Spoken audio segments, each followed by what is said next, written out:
Hi hello welcome back to my channel. இன்றைக்கி இந்த வீடியோவில் நம்ம எந்த படத்தை பற்றி பார்க்க போகிறோன்னா, லாலா லேண்டுங்கிற ஒரு ரொமான்டிக் ஆக்ஷன் த்ரில்லர் படம். ஆக்ஷன் த்ரில்லர்லாம் இருக்காது, ஒரு மாதிரி காதலில் லவ் படம் தான். இது மொத்தமாகவே லவ் மியூசிக்கு மூவிஸுங்கிற மாதிரி தான் போகும். இதில் நிறைய ஃபால்ஸ் இருக்குங்க. நிறைய பேருக்கு இந்த படம் பிடிக்கும். நான் குறையே சொல்ல, எனக்கு இந்த படம் எனக்கும் இந்த படம் ரொம்ப பிடிக்கும். என்னென்னா படத்தில் தேவையில்லாத நிறைய விஷயம் இருந்ததுனாலேயே எனக்கு படம் பிடிக்காமல் போச்சு. எங்கே இருந்துன்னா, இந்த ஹீரோ கேரக்டர் முதல்ல அந்த பொண்ணை பார்க்குறதா இருக்கட்டும், அந்த டிராஃபிக்கில் அதில் பாட்டெல்லாம் இருக்கும், அதெல்லாம் எனக்கு ரொம்ப பிடிச்ச பாட்டு. அதுக்கப்புறம் சீன்ஸ் போக போக போக அவங்கள எப்படியோ அந்த ஸ்டெப்ஸில் வச்சு பார்த்துக்குறாங்க. அந்த ஹோட்டலாக பேக்கரியா ஏதோ ஒன்று, அங்கே மியூசிக் வாசிக்கிற இடம், அங்கே பார்த்துக்கிறாங்க. அதுக்கப்புறம் அப்படியே போகுது, கதை ட்ராவல் ஆகுது. படம் பார்க்காதவங்களுக்கு ஸ்பாயில் பண்ணாமல் இருக்கணும்னு சொல்லி இப்படி சொல்கிறேன். நிறைய சீன்ஸ் போகுது. எங்கே எனக்கு பிரச்சனை ஆச்சுன்னா, அந்த ஹீரோ கேரக்டரும் அந்த ஹீரோயின் கேரக்டரும் இப்போ ஒன்றா இருக்காங்க. சின்ன பிரச்சனை ஒன்று வந்துடுது, குட்டி பிரச்சனை தான். ஆனால் அந்ததுக்கு எதுக்கு இவ்வளோ இது பண்ணணுன்னு எனக்கு தெரில.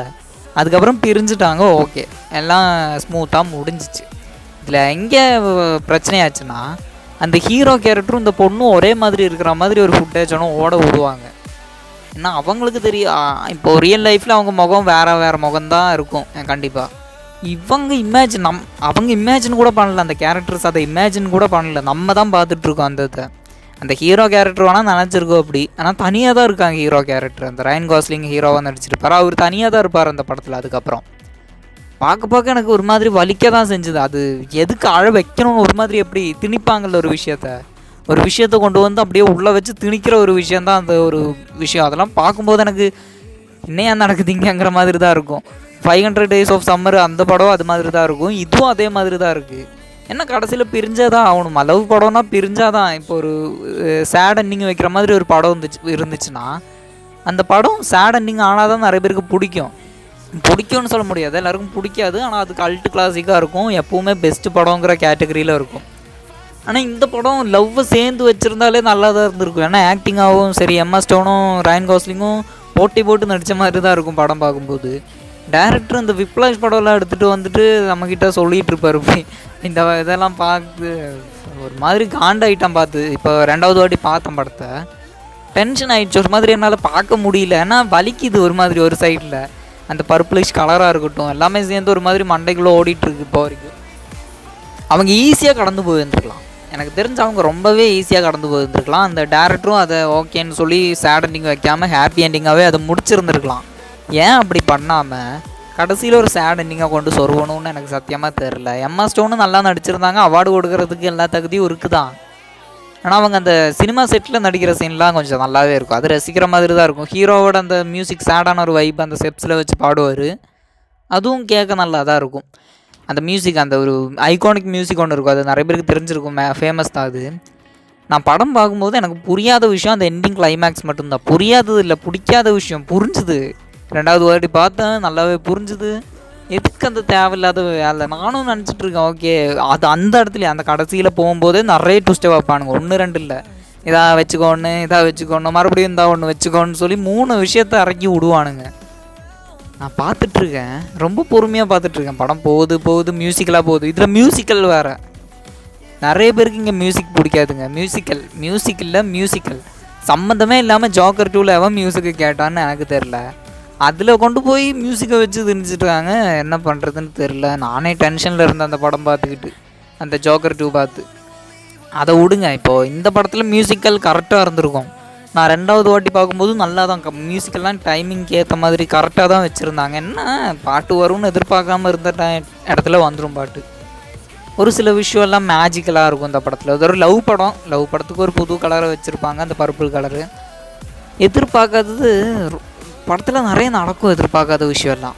அந்த ஹீரோயின் கேரக்டர் தான் ஸ்ட்ரகிள் பண்ணுற மாதிரி காட்டியிருப்பாங்க. ஹீரோ கேரக்டர் அவ்வளோ ஸ்ட்ரகிளெல்லாம் பண்ண மாட்டான். அந்த ஹீரோயின் கேரக்டர் எதுவும் வேணான்னு சொல்லி போகிற மாதிரி ஒரு கேரக்டராக இருக்கும். ஹீரோ கேரக்டர் அந்த பொண்ணு தான் வேணும்னு சொல்லி பின்னாடி வரும், ஆனால் பிரிஞ்சு போயிடுவாங்க, மிஸ் ஆகிடும். என்ன நடந்துச்சுப்போ எனக்கு எதுவுமே புரியாமல் தான் பார்த்துட்டு இருந்த படத்தை. எனக்கு பிடிக்காத படம் என்ன, நிறைய பேர் பிடிக்கும்னு சொல்லிட்டுருக்காங்க, எதுக்குன்னு தெரில எனக்கு. இது நிறைய பேர் என்ன திட்ட வாய்ப்பு இருக்குது இந்த வீடியோ பார்த்து. எனக்கு இந்த படம் பிடிக்கல, சத்தியமாக சொல்கிறேன்.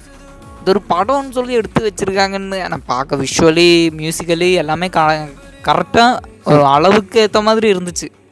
ஃப்ளேவர்ஸ் எல்லாம் கலந்து அந்த மாதிரி இருந்துச்சு. நார்மல் லவ் படம் பார்க்குற ஃபீலே கொடுக்கல இது. ஒரு மாதிரி கொடூரமான ஒரு லவ் படம் பார்க்குற ஃபீல் தான் கொடுத்துச்சு. அதனால இந்த படத்தை கொஞ்சம் பாசிட்டிவ் ரிவ்யூ சொல்லலாம். படம் பார்க்கலாம், மியூசிக்கெலாம் வறுத்து எத்தனை வாட்டியெல்லாம் பார்க்கலாம். நான் 2 வாட்டி பார்த்துருக்கேன். இப்போ கடைசியாக 2வது வாட்டி பார்த்தேன். படம் போர் அடிக்காமல் போகுது. என்ன பிரச்சனைனா ரயன் கோஸ்லிங்கோட அந்த ஆட்டிடியூடு நல்லா இருந்துச்சு. அது பிரச்சனை இல்லை, ஆட்டிடியூடு நல்லா இருந்துச்சு. எம்எஸ் ஸ்டோனோட ஆக்டிங்கும் நல்லா இருந்துச்சு.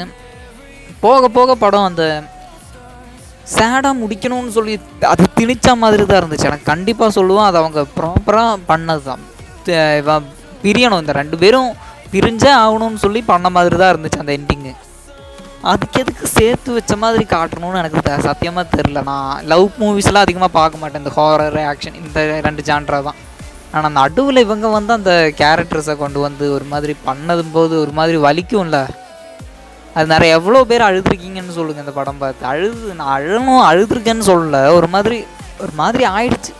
ஒரு மாதிரி அதை ஏற்றுக்க முடியாமல் அந்த ஹீரோ கேரக்டரோட மன நிலைமை என்னன்னு புரிய வச்சாங்க. அது கதையோட ப்ளஸ் இல்லை, இது அவங்க வேணும்னே பர்பஸ்ஃபுல்லாக பண்ணது. எனக்கு சத்தியமாக அந்த படம் பிடிக்கல.